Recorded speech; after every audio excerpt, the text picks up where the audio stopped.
ಕರ್ನಾಟಕ ರಾಜ್ಯದ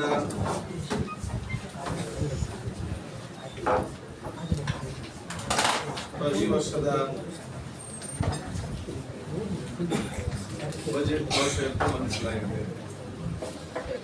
ಈ ಬಜೆಟ್ನಲ್ಲಿ ದಕ್ಷಿಣ ಕನ್ನಡಕ್ಕೆ ಮತ್ತು ಕರಾವಳಿ ಕೂಡ ವಿಶೇಷವಾದ ಮಹತ್ವ ಮತ್ತು ಯೋಜನೆಗಳನ್ನು ಕೊಟ್ಟಿರ್ತಾರೆ.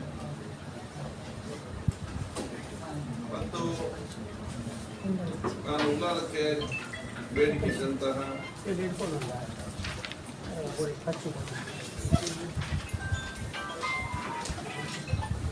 ಅಗತ್ಯ ಇರುವಂತಹ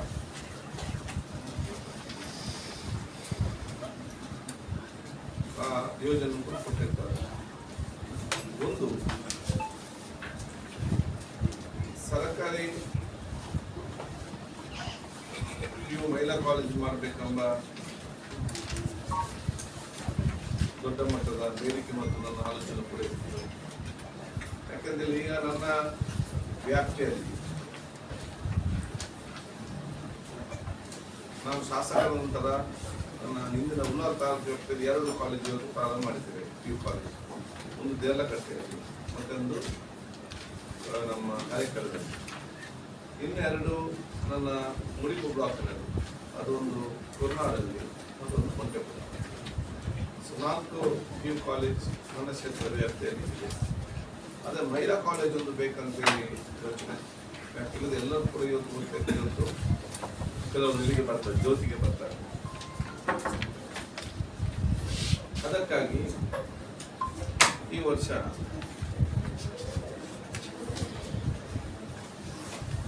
ಉಳ್ಳಾಲದಲ್ಲಿ ಒಂದು ವಸತಿ residential, complete residential with all facilities, good education.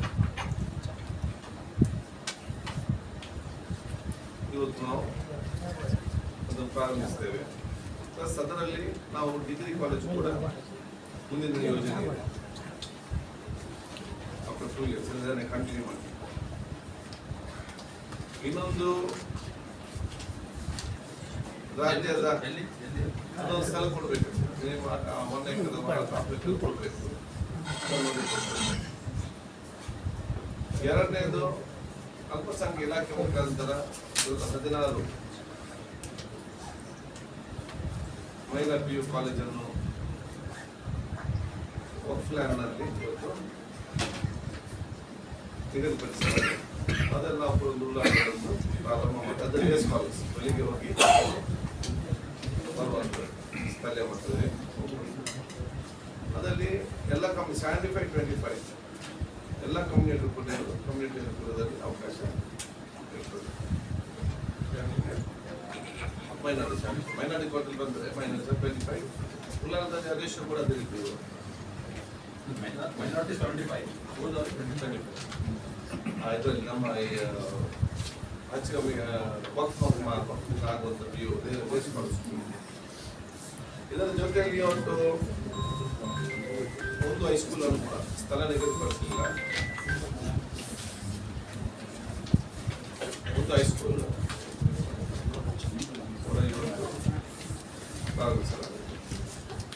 ಹೌದಾ? ಪ್ರಪೋಸ್ಟ್ ಅಂದರೆ ಒಂದು ಹೈಸ್ಕೂಲನ್ನು ಎಲ್ಲಿ ಸ್ಟ್ರೆಂತ್ ಇದೆ, ಸ್ಟ್ರೆಂತ್ಗೆ ಅನುಗುಣವಾಗಿ ಒಂದು ಹೈಸ್ಕೂಲನ್ನು PU ಕಾಲೇಜ್ ಕೂಡ ಮೇಲ್ದರ್ಜೆ ಸೇರಿಸಲಾಗಿದೆ. ಅದು ನಮ್ಮ ಎಜುಕೇಷನ್ ಡಿಪಾರ್ಟ್ಮೆಂಟ್ನಲ್ಲಿ 50 ಹೈಸ್ಕೂಲನ್ನು ಕಾಲೇಜ್ ಆಗಿ 50 ಪ್ರೈಮರಿ ಸ್ಕೂಲ್ ಹೈಸ್ಕೂಲ್ ಆಗಿ ಪರಿವರ್ತನೆ ಮಾಡಲಿಕ್ಕೆ ಇವತ್ತು ಅವರು ಸರ್ಕಾರ ಘೋಷಿಸಿದ್ದಾರೆ. ಅದನ್ನು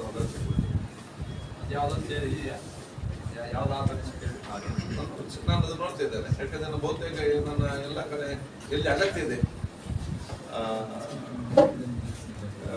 ಅದರ ಕ್ಷೇತ್ರವಾದಲ್ಲಿ ವಿದ್ಯಾರ್ಥಿಗಳಿಗೆ ಪ್ರಯೋಜನ ಆಗುವ ರೀತಿಯಲ್ಲಿ, ಜಾಸ್ತಿ ದೂರ ಹೋಗದ ರೀತಿಯಲ್ಲಿ ಅದನ್ನು ಆ ಪ್ರದೇಶಕ್ಕೆ ನಾವು ಗುರುತಿಸಬಹುದು.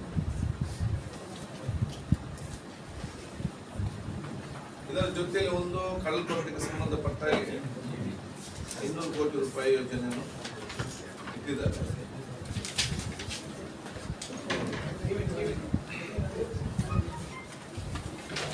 ಇನ್ನೊಂದು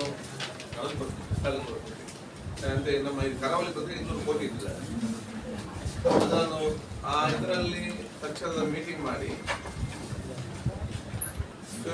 ಸೋಮೇಶ್ವರ ಬಟ್ಟಂಪಾಡಿಯ ಆ ಒಂದು ಸ್ಟ್ರೆಚ್ ಏನಿದೆ ನನಗೆ ಡೇಂಜರ್ ಪೊಸಿಷನ್ ಅಲ್ಲಿ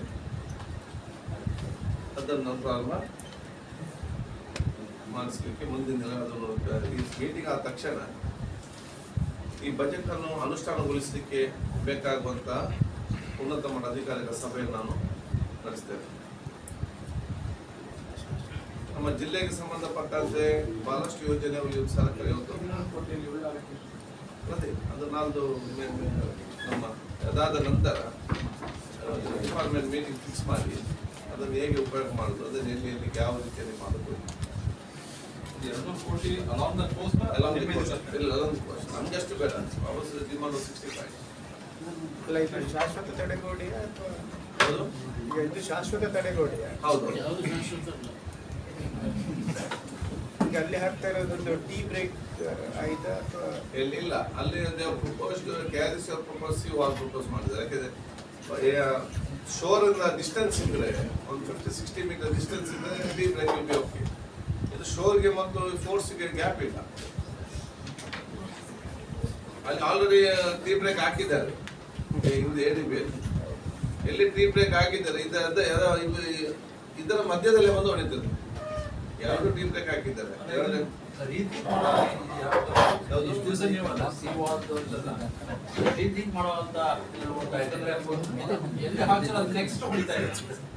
ಅದಕ್ಕೆ ನಾವು ಅಲ್ಲಿ ತಲುಪಲಿಲ್ಲ, ಅವರು ಆ ಕಡೆ ಹೊಡ್ಲಿಕ್ಕೆ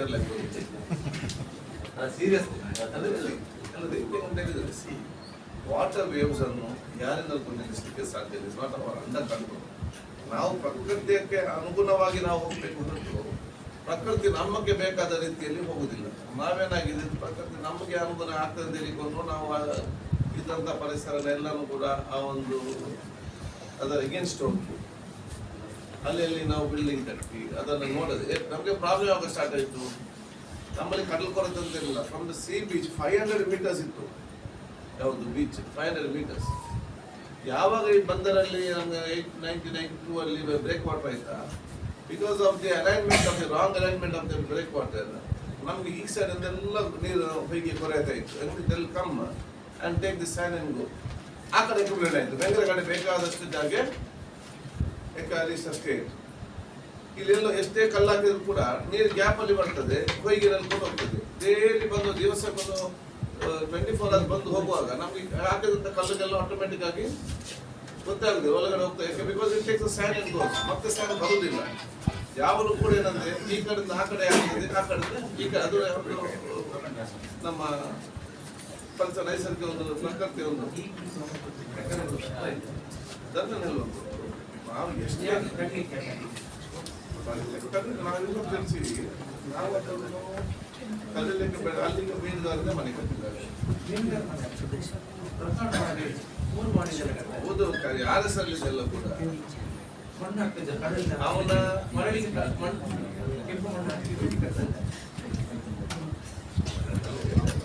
ಈಗ ಈ ತಡೆಗೋಡೆ ಏನಿದೆ ಈಗ ಕೈಕೋ ಮತ್ತೆ ಈ ಕೋಟೆ ಪುರದಲ್ಲಿ ಯಾವ ರೀತಿ ಆಗಿದೆ ಅದೇ ತರ ಕೈಕೋಲಲ್ಲಿ ನಾವು ತಡೆಗೋಡೆ ಕಟ್ಟಿದ್ದೇವೆ. ಅಲ್ಲಿ ನಾವು ಲೀಫ್ ಬಂತಿದ್ದನ್ನು ಹಾಕಿದ್ದೇವೆ. ಇವತ್ತು ಸೋರಿದನ್ನು ನಮ್ಮ ಕಲ್ಲುಗಳನ್ನು ಮತ್ತೆ ರೀಫ್ ಏನಾಗ್ತದೆ ಹೇಳಿದ್ರೆ ಅದನ್ನು ಮೇಂಟೈನ್ ಮಾಡಬೇಕು. ಮೇಂಟೈನ್ ಮಾಡದಿದ್ರೆ ಬಾಂಬೆಯಲ್ಲಿ ಹಾಕಿ ಎಲ್ಲಿ ಹಾಕಿ ನಾವು ಇಷ್ಟು ಅದಕ್ಕೆ ಮತ್ತೆ ಮೇಂಟೈನ್ ಮಾಡ್ತಾರೆ. ಪ್ರಾಬ್ಲಮ್ ಏನಾಗ್ತದೆ, ಕನ್ಸ್ಟ್ರಕ್ಷನ್ ಮಾಡುವಾಗ ಇವರು ADB ಸ್ಕೀಮ್ ಈ ಸ್ಕೀಮ್ ಅಂತ ಮಾಡ್ತಾರೆ. ಮಾಡುವಾಗ ಅವ್ರು ಹ್ಯಾಂಡ್ ಓವರ್ ಮಾಡಿ ಕೋರ್ಟಿಗೆ ಕೊಂಡು ಹೋಗ್ತಾರೆ. ಕೋರ್ಟ್ ಹತ್ರ ಮೇಂಟೈನ್ ಮಾಡಿ ಒಂದು ನ್ಯಾಯ ಪೈಸೆ ದುಡ್ಡು ಇಲ್ಲ. 4 ವರ್ಷ 5 ವರ್ಷ ಬರ್ತದೆ. ಸಡನ್ ಆಗಿ ಇತ್ತ ಅಂತ ಆಗ್ತದೆಲ್ಲ ಸಡನ್ ಆಗಿ ಅದಕ್ಕೆ ನಾವು ಡಿಪಾರ್ಟ್ಮೆಂಟ್ ಹೇಳಿದ್ದೇವೆ ಮೇಂಟೈನ್ ಅಂತ ಹೇಳಿ. ಅದಕ್ಕೆ ಈ ಸಲ ನಮ್ಮ ಜಿಲ್ಲೆಗೆ 5 ಕೋಟಿ ರೂಪಾಯಿ ಮೇಂಟೈನ್ ಮಾಡಲಿಕ್ಕೆ ಕೊಟ್ಟಿದ್ದಾರೆ. ಸೊ ನಾವು ಲಾಸ್ಟ್ ಟೈಮ್ ಹೋಗಿ ಎಲ್ಲಿ ಡೇಂಜರ್ ಸ್ಪಾಟ್ ಇದೆ ಅಂತ ಗೊತ್ತಾಗ್ತದೆ. ಗ್ಯಾಪ್ ಏನು ಗ್ಯಾಪ್ ಆಗಿದೆ ಅದನ್ನು ನಾವು ಫಿಲ್ ಮಾಡಲಿಕ್ಕೆ ಈಗಾಗಲೇ ಈಗ ಸೋಮೇಶ್ವರ ಮತ್ತೆ ಬಟ್ಟಂಪಾಡಿ 2 ಏರಿಯಾದಲ್ಲಿ ತಡೆಗೋಡೆ ಆಗ್ತದೆ. ಅದಾದ್ಮೇಲೆ ನಮ್ಮ ಬಜೆಟ್ ಅಲ್ಲಿ ಅದಕ್ಕೆ ನಾನು ಈಗ ಮೀಟಿಂಗ್ ಮಾಡುವಂಥದ್ದು. ಮತ್ತೆ ಏನಿದೆ ಈ ನಮ್ಮ ಕೋಟೆಪುರದಿಂದ ನಿಮ್ಮ ಸೋಮೇಶ್ವರ ಗ್ಯಾಪ್ ಬಂದಿದೆ. ಮುಂಚೆ ಮಾಡಿದ್ದಕ್ಕೆ 10 ಮೀಟರ್ಸ್ ಅಲ್ಲಿ ಗ್ಯಾಪ್ ಬಂದಿದೆ. ಅದಕ್ಕೆ ನಾನು ಈಗಾಗಲೇ ಟೆಂಡರ್ ಕರೀತಾ ಇದ್ದಾರೆ. ಮಳೆಗಾಲದ ಮುಂಚೆ ಅದನ್ನು ಫ್ರೀ ಮಾಡ್ಬೋದು. ಆಯ್ತು ಸರಿ ಕೊಟ್ಟಿದ್ದೆ ಯಾವಾಗ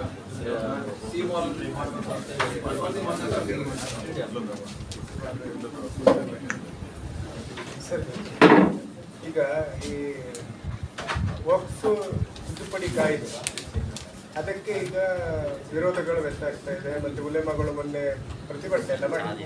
ಇದರಲ್ಲಿ ನಿಮ್ಮ ಸ್ಟ್ಯಾಂಡ್ ಏನು? ಸಂವಿಧಾನಕ್ಕೆ ವಿರುದ್ಧವಾದದ್ದು ಯಾವುದು ಕೂಡ ಸರಿಯಲ್ಲ.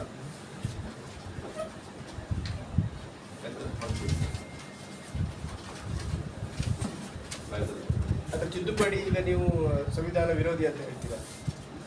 ಬರ್ಲಿಲ್ಲಲ್ಲ, ಹಲವಾರದಲ್ಲಿ ವಿಚಾರ ಇತ್ತು.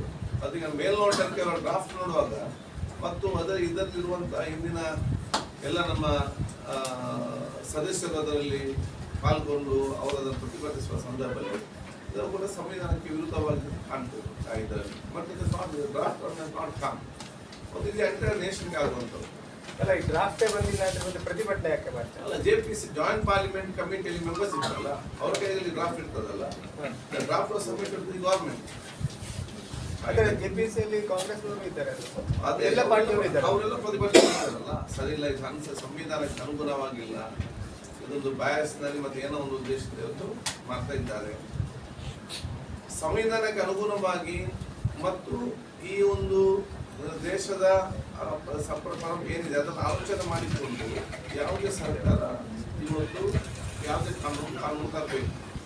ಅದಕ್ಕಾಗಿ ಯಾವ ಮಾತಿದೆ, ಅದು ರಾಜ್ಯ ಸರ್ಕಾರ ಮತ್ತು ಕೇಂದ್ರ ಸರ್ಕಾರ ಯಾವುದೇ ಇರಲಿ, ಅದು BR ಅಂಬೇಡ್ಕರ್ ಅವರ ಸಂವಿಧಾನಕ್ಕೆ ಅನುಗುಣವಾಗಿ ಇದ್ದರೆ ಮಾತ್ರ ಆವಾಗ ಈ ದೇಶದ ಎಲ್ಲ ಜನರು ಸಂತೋಷದಿಂದ ಇರ್ತಾರೆ, ಸಂತೋಷ ವಾತಾವರಣ ಇರ್ತದೆ. ಡೆವಲಪ್ಮೆಂಟ್ ಜಾಸ್ತಿ ಆಗೋದು ಕಡಿಮೆ ಆಗ್ತದೆ, but all will be happy ಅಂತ ನೆಮ್ಮದಿ ಇರ್ತದೆ. ಇಲ್ಲದೆ 15 ದಿವಸಕ್ಕೊಂದು, ತಿಂಗಳಿಗೊಂದು, 3 ತಿಂಗಳಿಗೊಂದು ಯಾರು ಕೂಡ ಶಾಂತಿಯ ಪ್ರೀತಿಯಿಂದ ಇರಲಿಕ್ಕೆ ಸಾಧ್ಯವಿಲ್ಲ. ಸೊ ಇವತ್ತು ಏನಿದೆ ಈ ಸಂವಿಧಾನಕ್ಕೆ ಇವತ್ತು ವಿರುದ್ಧವಾಗಿರೋದು ಅದರಲ್ಲಿ ಯಾರು ತೆಗೆಯೋದು ಸಾಧ್ಯವಿಲ್ಲ. ಉದಾಹರಣೆಗೆ ಏನೋ ಒಂದು ಉದ್ದೇಶದಿಂದ ಇವತ್ತು ನಾನು ಸ್ಪೀಕರ್ ನನಗೆಲ್ಲ ಕೂಡ ಮಾತಾಡಿ ಹೋಗುದಿಲ್ಲ. ನಾನು ಉದಾಹರಣೆ ಒಂದು ಮಾಡ್ತಾರೆ, ಒಂದು ಉದಾಹರಣೆ, ಒಂದು ಕಾನೂನು ಹೇಗೆ ಒಂದು ಯಾವುದೇ ಒಂದು ಉದ್ದೇಶದಿಂದ ಒಂದು ಕಾನೂನು ತಂದರೆ ಮತ್ತೆ ಯಾರಿಗೆ ಎಲ್ಲರಿಗೆ ಹೇಗೆ ಸಮಸ್ಯೆ ಆಗ್ತದೆ ಅಂತ ಹೇಳಿ ಗೊತ್ತಾಗ್ತದೆ. ಏನೋ ಒಂದು ಉದ್ದೇಶದಿಂದ ಧ್ವನಿವರ್ಧಕವನ್ನು 10 ಗಂಟೆಯ ನಂತರ ಉಪಯೋಗ ಮಾಡಬಾರ್ದು, 6 ಗಂಟೆ ಉಪಯೋಗ ಮಾಡಬಾರ್ದು ಅಂತ ಏನೋ ಒಂದು ಮಾಡದಂತೇಳಿ ಬಿಂಬಿಸಿದ್ರು ಜನರಿಗೆಲ್ಲ. ನಾವು ಅದನ್ನು ಬಂದ್ ಮಾಡಿದ್ದೇವೆ, ನಾವು ಇದನ್ನು ಬಂದ್ ಮಾಡಿದ್ದೇವೆ ಅದನ್ನು ಬಿಂಬಿಸಿದಂತೂ ನಿಮ್ಗೆ ಗೊತ್ತಿದೆ. ಏನೆಲ್ಲ ಒಂದು ತಿಂಗಳ ಆ ನಾಟಕ ಆಯಿತು, ಎಲ್ಲೆಲ್ಲಿ ಶಬ್ದ ಆಯಿತು, ಎಲ್ಲೆಲ್ಲಿ ಇದಾಯಿತು, ಡೋಲ್ ಬಾರಿಸುವಂಥಲ್ಲಿ ಆಯಿತು. ಕಡೆಗೆ ನಾವು ಪ್ರತಿಪಕ್ಷ ಉಪನಾಯಕನಾಗಿದ್ದೆ, ನಾನು ಅವ್ರಿಗೆ ಕೇಳಿದ್ದೆ, ಏನಾದರೂ ತೀರ್ಮಾನ ಮಾಡಿ ಸರ್ಕಾರ ಜನರ ಮತ್ತೆ ಗೊಂದಲ ಮಾಡ್ತಾರೆ, ಅದಕ್ಕೆ ಒಂದು ಆದೇಶವನ್ನು ಸುಪ್ರೀಂ ಕೋರ್ಟ್ ಆರ್ಡರ್ ಬರ್ತಾರೆ ತಂದು. ಈಗೇನು ಸಮಸ್ಯೆ? ಈಗ ಒಂದೊಂದು ಅಧಿಕಾರಿಗಳು ಬಂದು ಒಂದೊಂದು ರೀತಿಯಲ್ಲಿ ಮೊನ್ನೆ ಕಾರ್ಕಳದಲ್ಲಿ ನಮ್ಮ ಜಿಲ್ಲೆಯ ಸಂಸ್ಕೃತಿ ಪರಂಪರೆ ಏನಿದೆ, ಯಕ್ಷಗಾನ ಹೋಗಿ ನಿಲ್ಲಿಸ್ತಾರೆ. ಯಾಕೆ ನಿಲ್ಲಿಸ್ತಾರೆ? ಯಾಕೆ ಇವ್ರು ಮಾಡಿದ ಕಾನೂನಿನ ನಿಲ್ಲಿಸ್ತಾರೆ. ಆಗ ಆಲೋಚನೆ ಮಾಡ್ಬೇಕಲ್ಲ ಇದನ್ನೆಲ್ಲ. ಏನೋ ಜನರಿಗೆ ಒಂದು ಬಿಂಬಿಸ್ಲಿಕ್ಕೆ ಬೇಕಾಗಿ ಬೇಕಾಗಿ ಮಾಡಿ ಈಗ ಯಾರಿಗೆ ಸಮಸ್ಯೆ? ಸೊ ಕಾನೂನು ಮಾಡುವಾಗ ಇದನ್ನೆಲ್ಲ ಆಲೋಚನೆ ಮಾಡ್ಬೇಕಲ್ಲ. ಏನೋ ಒಂದು ಆದ ಕಾರಣ ಯಾವುದೇ ಕಾನೂನು ಈ ದೇಶದ ಹಿತಕ್ಕೋಸ್ಕರ ಏನಾಗ್ತದೆ ಅದಕ್ಕೆ ಬಾರುವಂತ ವಿಚಾರ ಆದ್ರೆ ಮಾತ್ರ ದೇಶಕ್ಕೆ ಪ್ರಯೋಜನ ಆಗ್ತದೆ. ದುರುದ್ದೇಶ ಇಟ್ಕೊಂಡು ಮಾಡಬಾರ್ದು. ದುರುದ್ದೇಶ ಇಟ್ಕೊಂಡು ಯಾವ್ದ ಉದ್ದೇಶ ಚೆನ್ನಾಗಿದ್ರೆ ಮಾತ್ರ ಆಗಬೇಕು. ಇದು ಒನ್ ಆಫ್ ದ ರೀಸನ್ ಅವತ್ತು ಮಾಡಿದ್ದು. ಈಗ ಅದನ್ನು ಬಿಡ್ಲಿಕ್ಕೆ ಗೊತ್ತಿಲ್ಲ, ಇದನ್ನು ಇಂಪ್ಲಿಮೆಂಟ್ ಮಾಡ್ಲಿಕ್ಕೆ ಗೊತ್ತಿಲ್ಲ. ಒಂದೊಂದು ಅಧಿಕಾರಿಗೆ ಬಂದಾಗ ಆ ಊರಿಗೆ ಪರಿಸರಕ್ಕೆ ಅನುಗುಣವಾಗಿ ಅಧಿಕಾರಿ ಇರ್ತಾರೆ. ಇನ್ನೊಂದು ಅಧಿಕಾರಿ ಬಂದಾಗ ಇಲ್ಲ ನನ್ನಷ್ಟು ಆನೆಸ್ಟ್ ಯಾರಿಲ್ಲ, ಅದು ರೂಲ್ಸ್ ಚೇಂಜ್ ಮಾಡಿದಂಗೆ ಅಂತ ಹೇಳ್ತಾರೆ. ಸೊ ಒಂದು ಆಡಳಿತ ಸರ್ಕಾರ ಜನರ ಸಮಸ್ಯೆಯನ್ನು ಬಗೆಹರಿಸಬೇಕು ಹೊರತು ಸಮಸ್ಯೆ ಹುಡುಕಿಕೊಂಡು ಹೋಗುವುದು ಅಲ್ಲ. ಇದಕ್ಕಾಗಿ ಇದರ ಫಸ್ಟ್ ಒಂದು ಪ್ರೈಮರಿ ಆಗಿ ಒಂದು ಬಂದಂತ ಅಬ್ಜೆಕ್ಷನ್ ಕಾಲ್ ಫಾರ್ ಮಾಡಿದಾಗಲೇ ಅದನ್ನು ಅಬ್ಜೆಕ್ಷನ್ಸ್ ಎಲ್ಲ ಕೂಡ ಫೈಲ್ ಕೂಡ ಆಗಿದೆ ಇದರಲ್ಲಿ. ಆದ ಕಾರಣ ಬಹುಶಃ ಇವತ್ತು ಈ ಒಂದು ಸಂವಿಧಾನದ ವಿರೋಧ, ಸಂವಿಧಾನಕ್ಕೆ ಅನುಗುಣವಾಗಿ ಇಲ್ಲದಂತಹ ಏನು ಇವತ್ತು ಇಲ್ಲಿ ಬರ್ತಾ ಇಲ್ಲೋ ಗೊತ್ತಿಲ್ಲ ಇದರಲ್ಲಿ, ಅದು ಸರಿಯಲ್ಲ ಅಂತ ಹೇಳಲಿಕ್ಕೆ ನಾನು ಇವತ್ತು ಬಯಸ್ತೇನೆ. ಸ್ವಾಭಾವಿಕವಾಗಿ ಅದಕ್ಕೆ ಬಂದಂಥ ಸಂದರ್ಭದಲ್ಲಿ ಅವನು ಆತಂಕದಿಂದ ಸಮಸ್ಯೆಯಿಂದ ವ್ಯಕ್ತಪಡಿಸ್ತಾರೆ. ಮತ್ತೆ ಗೌರವಪೂರ್ವಕವಾಗಿ ಬಹಳ ಸಿಸ್ಟಮಕ್ಕೆ ಮಾಡಿದ್ದು ನಾನು ಸಂತೋಷ ಹೇಳಲಿಕ್ಕೆ ನಾನಂತೂ ಬಯಸ್ತೇನೆ. ನಮಗೆ ಪ್ರತಿಭಟನೆ ಈ ಡೆಮೋಕ್ರಸಿಯ ಒಂದು ಸೌಂದರ್ಯ, ಬಟ್ ಅದು ಸಕಾರಾತ್ಮಕವಾದ ಹೊರತು ಅದರಲ್ಲಿ ಇನ್ನೊಂದು ತೊಂದರೆ ಆಗುವಂಥದ್ದು ಈ ವಿಚಾರದಲ್ಲಿ ಒಂದು ಸ್ಟೇಟ್ಮೆಂಟ್ ಕೊಟ್ಟಿದ್ದಾರೆ, ಪ್ರೊವೋಕ್ ಮಾಡ್ತಾ ಇರೋದಂದ್ರೆ ಶಾಹೀನ್ ಬಾಗ್ ರೀತಿಯಲ್ಲಿ ಇಡೀ ದೇಶದಲ್ಲಿ ಪ್ರತಿಭಟನೆ ಮಾಡಬೇಕು ಅನ್ನೋದು ಕರೆ ಕೊಡ್ತಾ ಇದೆ. ಅದು ಸರಿಯಾ? ಅದು ಯಾರು ಒಬ್ರು ಲೆಕ್ಕಕ್ಕಿಲ್ಲದವ್ರು ಕೊಟ್ರೆ ಆ ಓಟ್ ಏನ್ ಮಾಡ್ಬೋದು? ಕಾಂಗ್ರೆಸ್ನವರಿಗೆ ನಾನು ನೋಡ್ಲಿಲ್ಲ. ಕಾಂಗ್ರೆಸ್ನವರ ಹಿರಿಯ ನಾಯಕರು ಸಂವಿಧಾನ ಅಂದ್ರೆ ಸಂವಿಧಾನದ ರೀತಿ ಅದಕ್ಕಿದೆ ಇದರಲ್ಲಿ. ಅದಕ್ಕೆ ಒಬ್ಬರೀಗ ಮೊನ್ನೆ ಉಲೇಮಾಗಳು ಅದನ್ನು ಅತ್ಯಂತ ಗೌರವಪೂರ್ವಕವಾಗಿ ಅದನ್ನು ಪ್ರತಿಭಟನೆ ಮಾಡಿರ್ತಾರೆ ಅವರ ಮನೆ. ಅದಕ್ಕೆ ನಾನು ಯಾವ ಯುವಕರಿಗೆ ಹೇಳಿದಷ್ಟೇ, ಈಗ ನಮ್ಮ ಉಲೇಮಾಗಳ ಮತ್ತು ಹಿರಿಯರ ಮಾರ್ಗದರ್ಶನದಲ್ಲಿ ಹೋಗುವಂತ ಕೆಲಸ ಆಗಬೇಕು.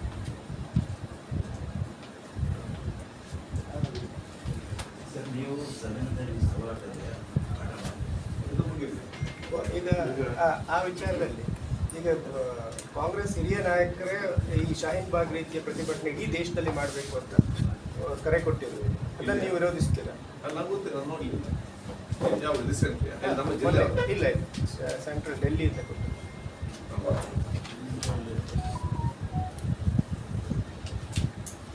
ಪ್ರತಿಭಟನೆ ಮಾತಾಡಿದ್ದೆ ನಿನ್ನೆ. ಮತ್ತೆ ಕೇಂದ್ರ ಸರ್ಕಾರ ಕೂಡ ಇದೆಲ್ಲ ಆಲೋಚನೆ ಮಾಡಬೇಕು. ಮತ್ತೆ ಈ ಕಾನೂನನ್ನು 2014 ಹಿಂದೆ ಇರುವಂತೆಲ್ಲ ಸಮಸ್ಯೆಗಳನ್ನೆಲ್ಲ ಚರ್ಚೆ ಮಾಡಿ 2015 ರೆಹಮಾನ್ ಖಾನ್ ಜಾಯಿಂಟ್ ಪಾರ್ಲಿಮೆಂಟ್ ಕಮಿಟಿಯ ಅಧ್ಯಕ್ಷರಾಗಿದ್ದಾಗ ಹಿಂದಿಂದ ಬರುವಂತೆಲ್ಲ ಸಮಸ್ಯೆಗಳನ್ನು ಚರ್ಚೆ ಮಾಡಿ ಅದಕ್ಕೆ ಒಂದು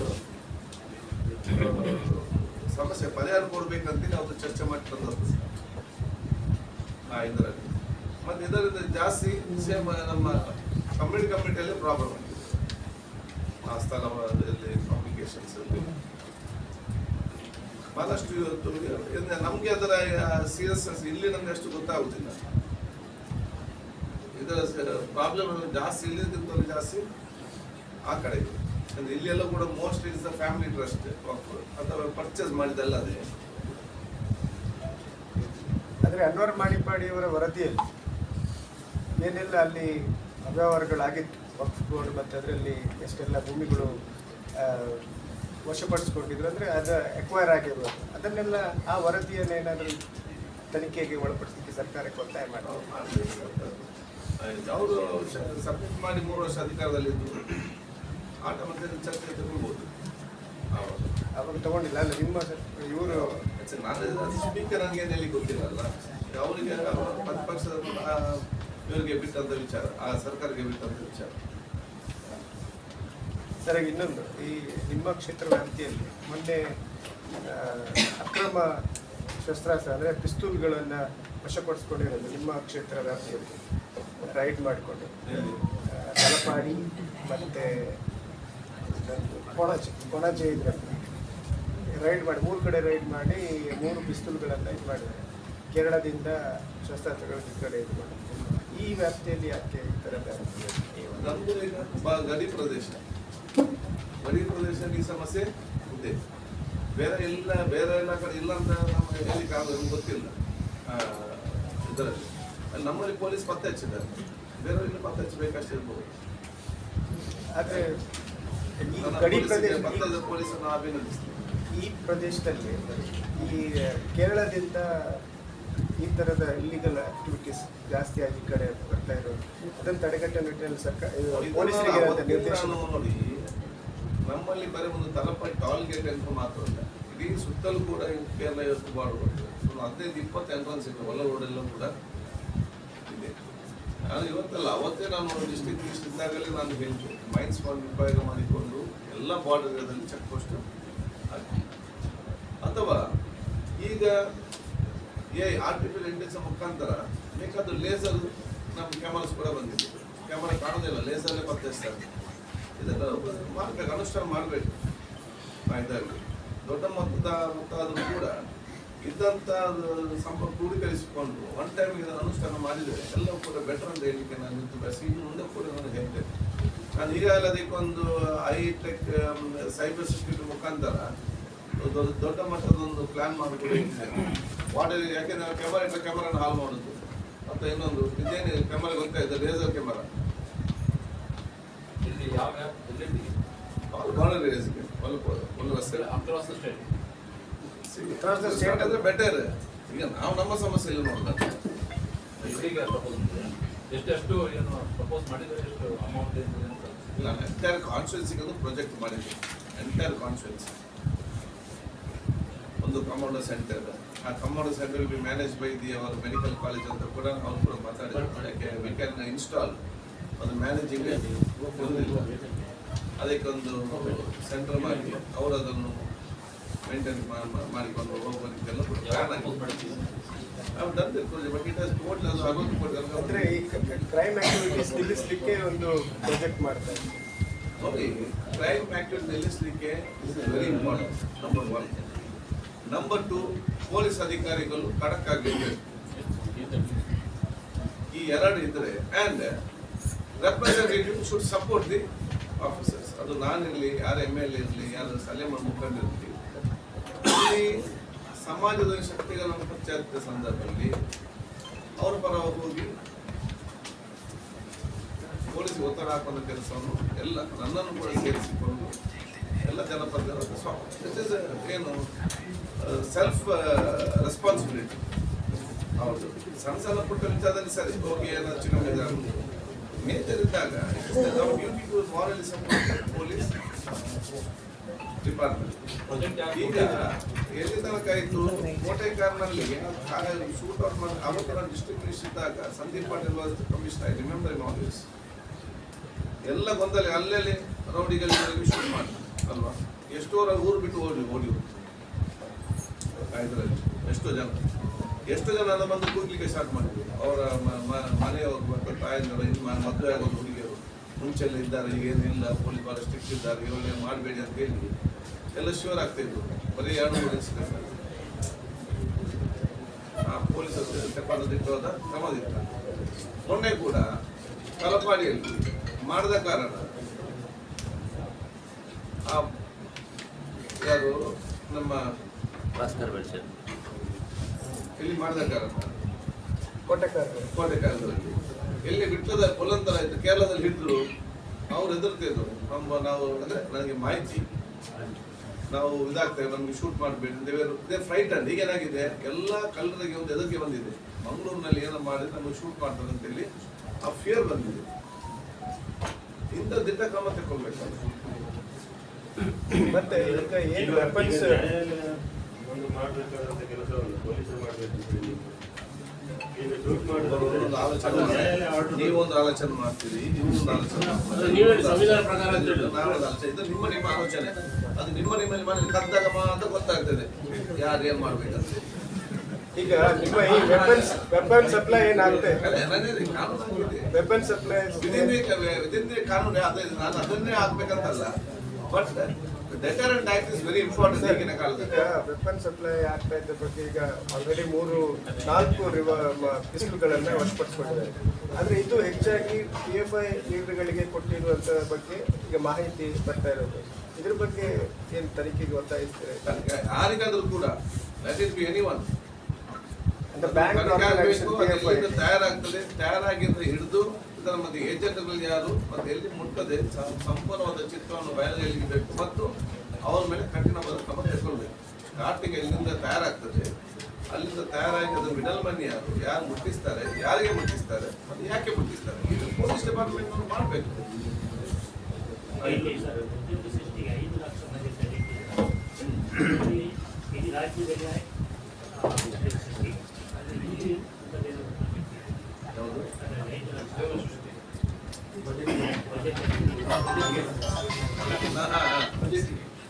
ಉದ್ಯೋಗ ಹೌದು.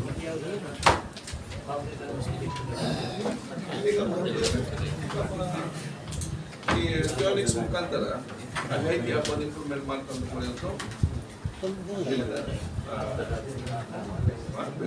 ಯಾಕಂದ್ರೆ ಈಗ ನೋಡಿ 2018 ನಾನು ಡಿಸ್ಟ್ರಿಕ್ಟ್ ಮಿನಿಸ್ಟರ್ ಇದ್ದಾಗ ಬಜೆಟ್ ನಲ್ಲಿ ಘೋಷಣೆ ಮಾಡಿದ್ದೆ.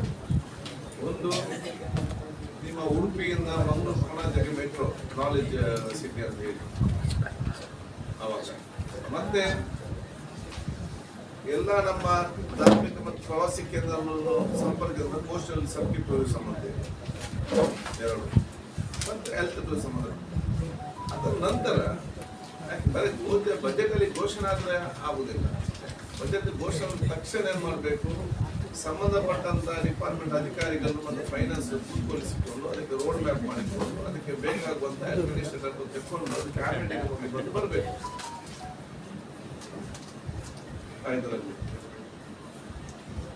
ಆವಾಗ 2018 ಬಜೆಟ್ ಆಯ್ತು. ಸ್ವಲ್ಪ ನಂತರ ನಮ್ಮ ಸರ್ಕಾರ ನಂತರ ಬಂದು ಅದರ ಬಗ್ಗೆ ಮಾತಾಡಲಿಲ್ಲ. ಒಂದು ಮೀಟಿಂಗ್ ಇಲ್ಲಿ ಮಾಡಿದ್ರೆ ಇಲ್ಲಿ ನಿಮ್ಮ ದೀಪಾ ಕಂಪೌಂಡ್ ಅಲ್ಲಿ ಅಟ್ಲೀಸ್ಟ್ ಆವಾಗ ನಾವು ಸರ್ವೆ ಸ್ಟಾರ್ಟ್ ಮಾಡಿಕೊಂಡು ಏನಾಗ್ತದೆ ಯಾವ್ದಂತ ಈಗ ಆಗ್ತದಂತಲ್ಲ, ಅಟ್ಲೀಸ್ಟ್ ಒಂದು ಸ್ಟೆಪ್ಗೆ ನಾವು ಬರ್ತಿದ್ದೆವು.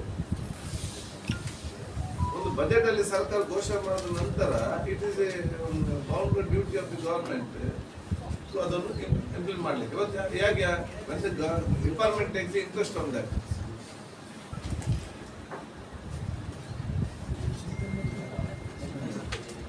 ಆವಾಗ ಏನಾದ್ರು ಕೂತ್ಕೊಂಡು ಸರ್ವೆ ಮಾಡಿಸಿ ಇದಕ್ಕೆ ಒಂದು ಸರ್ವೆ ಆದೇಶ ಮಾಡಿ ಸರ್ವೆಗೆ ಬೇಕಾದ ದುಡ್ಡನ್ನು ರಿಲೀಸ್ ಮಾಡಿ ಸರ್ವೆ ಮಾಡಿದ್ರೆ ನಮ್ಮ ಕೈಯಲ್ಲಿ ಇಟ್ಟಿದ್ರೆ ಟುಡೇ ಟುಮಾರೋ ನಮ್ಮದು ಸ್ಟೇಟ್ ಇಂದ ಸೆಂಟ್ರಲ್ಗೆ ಪ್ರಪೋಸಲ್ ಸಲ್ಲಿಸಿ 5 ವರ್ಷ ನಂತರ ಕೂಡ ನಮ್ಗೊಂದು starting from zero social security tourism ಅಂತ ಹೇಳಿ ಒಂದು ಎಲ್ಲ ಕನೆಕ್ಟ್ ಮಾಡೋದು. ಈ ರೀತಿಯಿಂದ ನಾವು ಇದ್ದೇ ಬರುವುದ ಪರಿಸ್ಥಿತಿ. ಮಂಗಳೂರು 7 ಗಂಟೆಗೆ ಎಲ್ಲಿ ಆಗ್ತದೆ ಒಂದು ಅದರ ಬಗ್ಗೆ ನಿಮ್ಮ ಅಭಿಪ್ರಾಯ ಮತ್ತು ಸರಿ ಮಾಡಲಿಕ್ಕೆ ಏನಾದರೂ ನಿಮ್ಮ ಅದನ್ನು ನಾವು ಆಲೋಚನೆ ಮಾಡ್ತಿದ್ದೇನೆ, ನಾವು ಚರ್ಚೆ ಮಾಡ್ತೇವೆ. ಸರ್, ಇವಾಗ ಹಲವಾರು ಶಾಸಕರ ಮೇಲೆ ಸೌಹಾರ್ದತೆ ಈ ಅದೇ ಶಾಸಕರು ನಿಗಮ ಪ್ರಕರಣದಲ್ಲಿ ಕೊಟ್ಟಿರುವಂಥ ಇನ್ನೊಂದು ನಿಮ್ಮದೇ ಕ್ಷೇತ್ರ ಉತ್ತರನಲ್ಲಿ ಚಕ್ರವರ್ತಿ ಸೂರ್ಯಕರ ಪಬ್ಲಿಕ್ ಒಪಿನಿಯನ್ ಏನಿದೆ ಅಂದರೆ ಇನ್ನು ಕೂಡ ಪ್ರಕರಣ ದಾಖಲ ಒಂದು ಕರಾವಳಿ ಬಂದು ಪ್ರತಿಯೊಂದು ಕಾಲ ಹೇಳಿದ್ದಾರೆ 3 ದಾಖಲ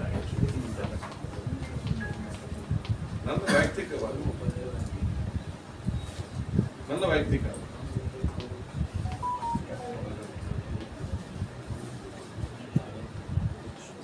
ಪ್ರಾಣಿಗಳು ಕಚ್ಚಿದದ್ದು, ಅದಕ್ಕೆ ನೀವು ಪ್ರಾಣಿ ಕಚ್ಚಿದ್ರೆ ನಮ್ಮ ವಿಷಯ ಏನು? ಶ್ರೀಗಂಧ ಪ್ರಕರಣ ಅಲ್ಲಿ ಒಬ್ಬ ಯುವಕ ಮನೆಯಿಂದ ಮಿಸ್ ಆದ.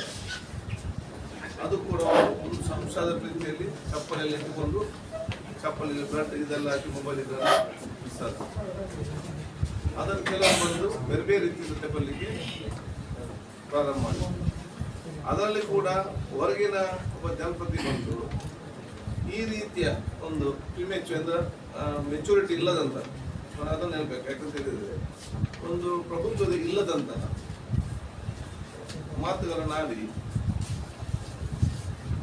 ಅಲ್ಲಿ ಒಂದು ಅವಿಶ್ವಾಸವ ಅಥವಾ ಒಂದು ಕ್ರೋಕ್ ಮಾಡುವಂತ ಮಾತನಾಡಿ ಅದೇ ಊರವರು ಯಾರು ಕೂಡ ಅದಕ್ಕೆ ತಲೆ ಕೊಡಲಿಲ್ಲ. ಆ ಊರವರೆಲ್ಲ ಹಿಂದೂ ಮುಸ್ಲಿಂ ಕ್ರಿಶ್ಚಿಯನ್ಸ್ ಎಲ್ಲ ಒಟ್ಟಾಗಿಯೇ ಸಭೆಯಲ್ಲಿ ಇದ್ದುಕೊಂಡು ಇಡೀ ಊರು ಎಲ್ಲ ಜಾತಿ ವರ್ಗದವರು ಕೂಡ ಅಲ್ಲಿ ಆ ಮನೆಯವರಿಗೆ ಬೆಂಬಲವಾಗಿದ್ದುಕೊಂಡು ಅವರ ಶಾಪನ್ನೆಲ್ಲ ಕೂಡ ಬಂದ್ ಮಾಡಿದ್ದಾರೆ. ಊರು ಒಗ್ಗಟ್ಟಲ್ಲಿದೆ. ನಮ್ಗೆ ನಮ್ಮ ಊರು ಒಗ್ಗಟ್ಟಿರಬೇಕು. ಇದರಲ್ಲಿ ಹೊರಗಿನವ್ರು ಬಂದು ಮಾತಾಡಿ ಹೋಗುವಂತ ಊರು ಒಗ್ಗಟ್ಟಿದೆ. ಕಡೆತನ ಕೂಡ ಒಗ್ಗಟ್ಟಿತ್ತು. ಬಹಳ ಸ್ಪಷ್ಟತೆಯಿಂದ ಬಂದಿದೆ. ಆ ಪ್ರಕರಣ ಕೊಂಡಿದೆ. ಆ ಊರವರನ್ನು ತೀರ್ಮಾನ ಮಾಡ್ತಾರೆ. ಇದಕ್ಕೆ ಸಂಬಂಧಪಟ್ಟ ಹಾಗೆ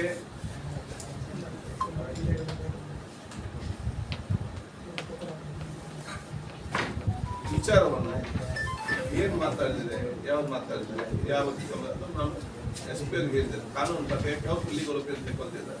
ನಿಮ್ಗೆ ಗೊತ್ತಿದೆ ಇವತ್ತು ಎಷ್ಟೇ ಇದಕ್ಕಿಂತ ವಿಭಿನ್ನವಾಗಿ ಮಾತಾಡಿದ್ದು, ಇದಕ್ಕಿಂತ ಹೆಚ್ಚಿನ ಪ್ರೇರೇಪಿಸುವಂಥ ಮಾತುಗಳು, ಇದಕ್ಕಿಂತ ಇವತ್ತಿನ ನೂತನ ಕಾನೂನಲ್ಲಿ ಕೂಡ ಒಂದು ಸ್ಟೇ ಆಗ್ತದೆ, ಒಂದು ಸ್ಮ್ಯಾಶ್ ಆಗ್ತದೆ. ಮತ್ತೆ 100ಕ್ಕೂ ನಿಲ್ಲದಿದ್ರೆ ಹೈಕೋರ್ಟ್ ತಂದು ಪೊಲೀಸ್ನವರಿಗೆ ಚೀಮಾರಿ ಹಾಕುವಂತ ಪರಿಸ್ಥಿತಿ ಆಗಿದೆ. ಇದಕ್ಕೆಲ್ಲ ನೀವು ಆಗ್ತಿದೆ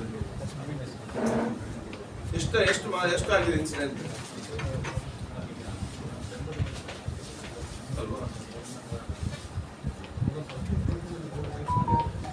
ಹೆಸರಿಗೆ ಒಂದು. ಎರಡನೇದು ಕೆಲವು ನಾವು ಪ್ರತಿಭಟಿಸ್ತೇವೆ ಅಂತ ಅಲ್ಲಿ ಇದು ಊರು ಒಗ್ಗಟ್ಟಾಗಿದೆ, ಒಟ್ಟಿಗಿದ್ದಾರೆ. ಈ ಯಾರು ಇವತ್ತು ಇದರ ವಿರುದ್ಧ ಮಾತಾಡಿದ್ದಾರೆ ಅದನ್ನ ಯಾರು ಒಪ್ಪಲಿಲ್ಲ, ಅದನ್ನು ಅವರೇ ಖಂಡಿಸಿದ್ದಾರೆ. ಇವರು ಈ ರೀತಿ ಮಾತಾಡೋದು ಸರಿಯಲ್ಲ ಅಂತೇಳಿ ಮತ್ತೊಮ್ಮೆ ಕರೀಲಿಕ್ಕೆ ಹೋಗ್ಲಿಲ್ಲ ಅವ್ರ ಹತ್ರ ಯಾರು ಕೂಡ. ಅವ್ರಿಗೆ ಕರೆದದ್ದೇ ತಪ್ಪಂತ ಒಂದು ಭಾವನೆಗಳು ಗೊತ್ತಾಗಿದೆ ಎಲ್ಲರಿಗೂ ಕೂಡ. ಈ ಸಂದರ್ಭದಲ್ಲಿ ಬೇರೆ ಯಾರಿತ್ತು ಇದೆಯಾ ವ್ಯಕ್ತಿ ಅವ್ರ ಮೇಲೆ ಕಂಪ್ಲೇಂಟ್ ಕೊಟ್ಟು ಕಾನೂನು ವಿಚಾರ ಮಾಡಿ ಅದು ಇವ್ರಿಗೊಂದು ಬಸ್ ಸ್ಟ್ಯಾಂಡ್ ಸೇರಿಕೊಂಡು ಸೇರಿ ಮಾತಾಡಿದ್ರು. ಯಾವುದು ಸೋಮೋಟ ಸಿಕ್ಕಿದ್ರು ನೋಡಿ, ಲೀಗಲ್ ಆಕ್ಸ್ಪೆಕ್ಟ್ ನೋಡ್ಬೇಕು. ಸೋಮೋಟ ಹಾಕಿದ್ರಲ್ಲ, ಎಷ್ಟು ಹಾಕಿದ್ರು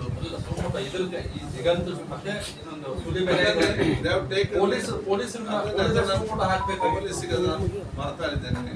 police they taking legal opinion. ಅವ್ರು ನಾನು ಮಾಡ್ತಾರೋ ನಾನು ಲೀಗಲ್ ಒಪಿನಿಯನ್ ತಗೊಂಡು ಹೇಳಿದ್ದಾರೆ. ಸೂಮೋಟ್ ಹಾಕಿದ ತಕ್ಷಣ if it not the legal purview ಹೈಕೋರ್ಟ್ನವರು ಇವರಿಗೆ ಚೀಮಾರಿ ಹಾಕಿದ್ದಾರೆ ಹಿಂದೆ. ಇವತ್ತಿನ ನೂತನವಾದ ಇದರಲ್ಲಿ ಏನಿದೆ, 7 ವರ್ಷ ಶಿಕ್ಷೆ ಅಲ್ಲದಂತಹ ಇದನ್ನು ಇವನಲ್ಲಿ ಲಾಟ್ ಆಫ್ ಕಾನೂನು ಯಾರೀಗ ಪಾಯಿಂಟ್ ಔಟ್ ಮಾಡ್ತಾರೆ ಅವರೇ ಕಂಪ್ಲೇಂಟ್ ಕೊಡಬೇಕು. ಇಲ್ಲ ಕೋರ್ಟಿಗೆ ಹಾಕ್ಬೇಕು. ಲೀಗಲ್ ಫೈಟ್ ಲೋಕಲ್ ಯಾರು ಯುನೈಟೆಡ್ ಇದ್ದಾರೆ, ಹೆಚ್ಚು ಕಮ್ಮಿ ಆಗಿದೆ, ನಾಳೆ ಒಗ್ಗಟ್ಟಲ್ಲಿ ಇರುವಂತೆ. ಕೆಲವರು ಅಂತ ಇದಿದ್ರೆ ಸ್ಟ್ರೀಟ್ ಅಲ್ಲಿ ನಿಂತು 4 ಯಾರಿಗಾದ್ರು ಬೈದು ಮತ್ತೆ ಸಮಾಜ ವಿಭಾಗ ಮಾಡ್ಲಿಕ್ಕೆ ಅವ್ರು ಮಾಡಿದ ತಪ್ಪನ್ನು ನಾವು ಸೇರಿಕೊಂಡು ಯಾರಿಗೇನಾದ್ರು ಬೈದು ಮತ್ತೆ ಅದಕ್ಕೆ ಇನ್ನೂ ಕೌಂಟರ್ ಆಗುದು. ಅದೇ ಆ ಕಡೆ ಯಾರು ಗೆಲ್ಲುವಂತ ಪ್ರಶ್ನೆ ಇಲ್ಲ. ಅದು ನಾವು ಅದನ್ನೇ ಸರ್ಕಾರ ಕಾನೂನು ವ್ಯಾಪ್ತಿಯಲ್ಲಿ ಹೋಗ್ಬೇಕಲ್ಲ. ಕಾನೂನು ಎಲ್ಲಿ ಬಂದಿದೆ, ಅದೇ ಇನ್ನೊಬ್ಬ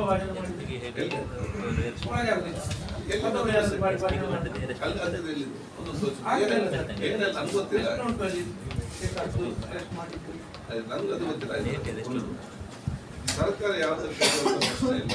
ನಾವು ಕೂಡ ಪೊಲೀಸರು ಸ್ಟ್ರಿಕ್ಟ್ ಆಗಿ ಹೇಳಿದ್ದೇವೆ. ಆಯ್ತಾಯ್ತು ಪೊಲೀಸ್ನವ್ರು ನಮ್ಗೆ ಏನಾಗುತ್ತೆ, ನಾವು ಲೀಗಲ್ ಒಪ್ಪಿಗೆ ನಾವು ಗೊತ್ತಿದ್ದೇವೆ. 2-3 ಕೇಸ್ ಆಯ್ತು ಮಂಗಳೂರಿನಲ್ಲಿ. ಹೌದಾ? ಏನಾಯ್ತು? ಹೌದಾ? ಮಂಗಳೂರಲ್ಲಿ ಸೈಂಟ್ ಜೋಸೆಫ್ ಅಲ್ಲಿ ಏನಾಯ್ತು, ಸ್ವರ್ಗದಲ್ಲಿ ಏನಾಯ್ತು, ಇನ್ನೊಂದು ಕಡೆ ಏನಾಯ್ತು, ಆಯ್ತು. ಅಟ್ಲೀಸ್ಟ್ ಈಗ ಯಾರು ಕಂಪ್ಲೇಂಟ್ ಪೊಲೀಸ್ ಮಾಡಲಿಲ್ವಾ, ಪೊಲೀಸ್ನವರು ಮಾಡಲಿಲ್ಲ ಅಂತ ಮಾಡ್ತಾ ಇಲ್ಲ ಅಂತ ಕೋರ್ಟ್ಗೆ ಲೀಗಲ್ ಫೈಟ್ ಅಲ್ಲ. ವೈಷ್ಣವಿಗೆ ಪಬ್ಲಿಕ್ ಮಾಡಿ ನಾವು ಬಂದಿರ್ತೇವೆ. ಅದನ್ನ ನೆನ್ನುವಂತ ಯಾರು ಆರೋಪ ಮಾಡ್ತಾ ಇದ್ದಾರೆ ಗೊಂದಲ ಸೃಷ್ಟಿ ಮಾಡ್ತಂತೆ ಅನ್ನೋ ಇದಾಗ್ತದೆ. ಅವ್ರು ಬಂದು ಕಂಪ್ಲೇಂಟ್ ಹಾಗೆ ಹೇಳ್ತಾರೆ. ಅವ್ರು ಬರ್ಬೇಕಲ್ಲ ಲೀಗಲ್ ಒಪಿನಿಯನ್ ಬರುವಂಥದ್ದು. ಲೋಕಲ್ ಇದ್ರೆ ಏನಾದ್ರು ಬೇಕಾದ್ರೆ ನೀವು ಅದನ್ನು ಹೋಗಿ ನೀವು ಫಾಲೋ ಇದ್ದಾರೆ. ನೀನು ಸಾಕಬೇಕು ಗುಂಪು ಸೇರಿ ಯುನೈಟೆಡ್ ಆಗಿದ್ದ ಪ್ರದೇಶವನ್ನು ಯಾರ ಬರೋದು ಈಗ ಗುಂಪಲ್ಲಿ ಯಾವ್ದು ಏನು ಮತ್ತೆ ಗೊತ್ತಿಲ್ಲ. ಮತ್ತೆ ಅದು ಮತ್ತೆ ಸಮಾಜ ಮತ್ತೆ ಅವರಲ್ಲಿ ಊರಲ್ಲಿ ಗ್ಯಾಪ್ ಆಗೋದು. ಯಾಕಂದ್ರೆ ಊರಿಗೆ ಗ್ಯಾಪ್ಗೆ ಅವಕಾಶ ಕೊಡ್ಬೇಕಂತಿರುವಂತ ಒಂದು ಪ್ರಶ್ನೆ. ಎರಡನೇದು ವರ್ಗ ಜನ ಆ ಒಂದು ಕ್ಷೇತ್ರದಲ್ಲಿ ನಾವು ಕೇಳಿದ್ವಿ. ಪ್ರತಿ ವರ್ಷ ಕೂಡ ಈ ಒಂದು ನಡೆಯಿದೆ. ಪ್ರತಿ ವರ್ಷ ಕೂಡ ಅಲ್ಲಿ ಒಬ್ಬರಿಗೆ ಬಂದು ಯಾವುದೋ ಒಂದು ರೀತಿಯಿಂದ ಮಾತಾಡ್ತಾರೆ. ಅಲ್ಲಿಗೆ ಬರುವವರು ಎಲ್ಲ ಹೋಗೋರು ಧಾರ್ಮಿಕತೆ ಪಾವ್ಯಕತೆಯನ್ನು ಶ್ರದ್ಧಾಪೂರ್ವಕವಾಗಿ ಬರುವವರು. ಅಲ್ಲಿ ಸೇರಿದ ಜನರನ್ನು ಸೇರಿದ ತಕ್ಷಣ ಇದರ ಪ್ರಯೋಜನ ಪಡ್ಕೊಳ್ಬೇಕಂತ ಹೇಳಿಕೊಂಡು ಯಾರದು ಇದು ಸಮಾಜ ವಿಭಾಗಿಸೋದು ಮಾತಾಡೋದು ಮಾತಾಡ್ತಾರೆ. ಜನರು ಯಾವುದಕ್ಕೆ ಮಹತ್ವ ಕೊಡೋದಿಲ್ಲ, ಊರವರು ಕೂಡ ದೊಡ್ಡ ಮಹತ್ವ ಕೂಡ ಕೊಡುವುದಿಲ್ಲ. ಲಾಸ್ಟ್ ಟೈಮ್ ಇದಕ್ಕಿಂತ ಡಬಲ್ ಮಾತಾಡಿದ್ರು. ಯಾಕಂದ್ರೆ ಲಾಸ್ಟ್ ಟೈಮ್ ಅದು ಇಲೆಕ್ಷನ್ ಟೈಮ್, ಅದು ಇಲೆಕ್ಷನ್ ಟೈಮಲ್ಲಿ ಇದಕ್ಕಿಂತ ಜೋರು ಏನೆಲ್ಲ ಮಾತಾಡಿದ್ರು. ನಾವು ಯಾವುದಕ್ಕೆ ಮಹತ್ವನ ಕೊಡಲಿಲ್ಲ. ನಮ್ಮಲ್ಲಿರುವುದೆಲ್ಲ ಹೋಗಿಕೊಂಡು ಅಲ್ಲಿ ಅವ್ರಿಗೆ ಯಾರು ದೇವರ ಮುಂದೆ ಮಾತಾಡಿದ್ದಾರೆ, ದೇವರಿಗೆ ಶಿಕ್ಷೆ ಕೊಡಲಿ ಅಂತೇಳಿ ಅದೇ ರೀತಿ ಶಿಕ್ಷೆ ಆಗಿ ಜನ ಕಾಣದಲ್ಲಿ ಎಲ್ಲಿ ಹೋಗಿದ್ದಾರೆ ಅಂತೇಳಿ ಅಡ್ರೆಸ್ ಇಲ್ಲ ಅಂತ ಪರಿಸ್ಥಿತಿ ಆಗಿದೆ. ನೀವು ಹೇಳಿದ್ರೆ ಇಗ್ನೋರ್ ಮಾಡೋದು, ಈ ಸಲ ಇಗ್ನೋರ್ ಮಾಡೋಂತಿದ್ದೀರಾ? My personal